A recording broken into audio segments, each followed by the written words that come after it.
तो ये हमारे एक्सरसाइज का क्वेश्चन नंबर 2 है। इसके अंदर प्रूफ क्या करना है हमें ये देखते हैं। तो इसने कहा है कि ये आइसोसेलेस ट्रायंगल है और हमें प्रूफ ये करना है कि ए बी बराबर ए सी है, इसकी दो साइड्स क्या है, इक्वल है, ये हमें प्रूफ करना है।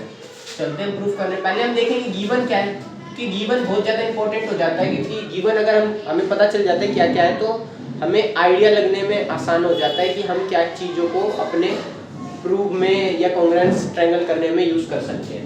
तो मैं ये कह सकता हूँ, या क्वेश्चन ये कह रहा है कि AD क्या है, परपेंडिकुलर है किस पे, BC पे। तो मैं ये कह सकता हूँ BD बराबर B हो सकता है CD। परपेंडिकुलर है तो इसका मतलब क्या है कि वो एक लाइन को 2 इक्वल पार्ट्स में क्या कर रहा है, डिवाइड कर रहा है। प्रूफ क्या करना है, प्रूफ दैट हमें ये करना है, प्रूफ दैट हमें ये करना है कि AB बराबर है किसके, AC के, ये प्रूफ करना है। अब हम प्रूफ करना स्टार्ट करते हैं। प्रूफ में हमें ये दो ट्रायंगल दिख रहा है और दोनों में ही ये साइड्स दिख रहे हैं, तो हम इन्हीं का नाम लेंगे। तो in triangle ABD and triangle ACD, ये दो ट्रायंगल की बात करेंगे जब कॉन्ग्रुएंस कर रहे हैं, तो इन्हीं दो ट्रायंगल की बात करेंगे।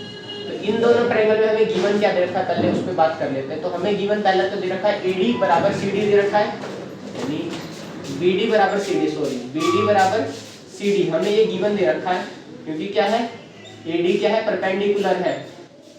अब मैंने ये बोला है AD क्या है, परपेंडिकुलर है, तो ये यहाँ पे 90 का बन रहा होगा। तो मैं ये लिख सकता हूँ एंगल ADB बराबर होगा किसके, एंगल ADC। क्यों, राइट एंगल। रीजन डालना बहुत ज़्यादा जरूरी हो जाता है, ताकि जो चेक करने एग्जाम चेक करने वाले हों उनको पता चल जाए हमने क्या रीजन डाला।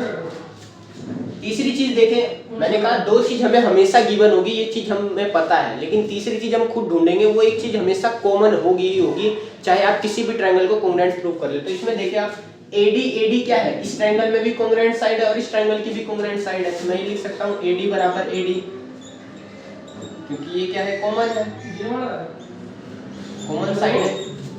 अब ये देखो, ये एक हमें साइड मिल गई, ये एक एंगल मिल गई, ये साइड मिल गई। अब मैं ये कह सकता हूँ कि ट्रायंगल ABD कॉन्ग्रुएंट से ट्रायंगल किसके, ACD